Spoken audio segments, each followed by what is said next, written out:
Okay sir. Tambaram வாட்ஸ்காப் அப்படின்ற ஒரு initiative எடுத்திருக்கோம். இது ஒரு AI paste WhatsApp chatbot initiative.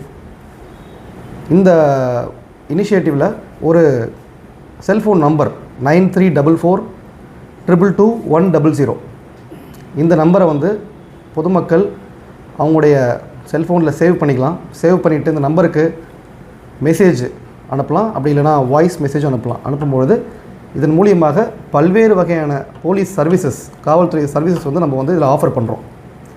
முக்கியமான ஒரு 10 சர்வீசஸ் நான் உங்களுக்கு சொல்ல விரும்புகிறேன். முதல் விஷயம் வந்து எமர்ஜென்சி அசிஸ்டன்ஸ்.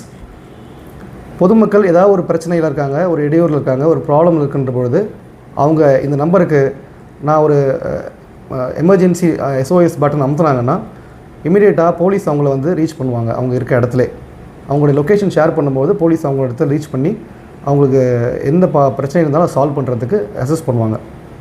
அதே போல் ஒருத்தவங்க ஒரு இடத்துல இருக்கும்பொழுது அவங்க ஒரு ஒரு ஒரு நியரஸ்ட் போலீஸ் ஸ்டேஷன் எது அப்படின்னு தெரிஞ்சுக்கிறதுக்கு இது ரொம்ப வசதியாக இருக்கும்.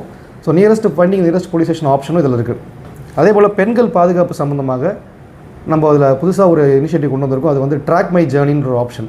இந்த ட்ராக் மை ஜேர்னியில் வந்து குறிப்பாக வேலைக்கு போகும் பெண்கள் இரவு நேரத்தில் பயணம் பண்ணும்போது ஒரு இடத்துலேருந்து இன்னொரு இடத்துக்கு போகும்போது அவங்க இந்த நம்பர் ரெஜிஸ்டர் பண்ணாங்கனாக்கா காவல்துறை வந்து அவங்களுடைய மூவ்மெண்ட்டை ட்ராக் பண்ணும்.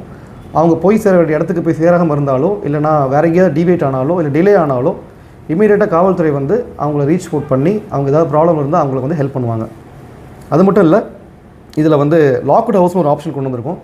இப்போ பொதுமக்கள் எங்கேயாவது வெளியூருக்கு பயணம் போகிறாங்க அப்படின்ற பொழுது இதில் மூலியமாக அவங்களுடைய லொக்கேஷனை ஷேர் பண்ணாங்க அப்படின்னா காவல்துறை வந்து அவங்க வீடு பூட்டியிருக்க அந்த டைமில் இரவு ரோந்து பணி மேற்கொண்டு அங்கே குற்றம் வராமல் பாதுகாக்க முடியும். மேலும் இதில் வந்து ஷேர் இன்ஃபர்மேஷன் ஒரு கம்யூனிட்டி பார்ட்டிசிபேஷன் இனிஷியேட்டிவ் கொண்டு வந்திருக்கோம்.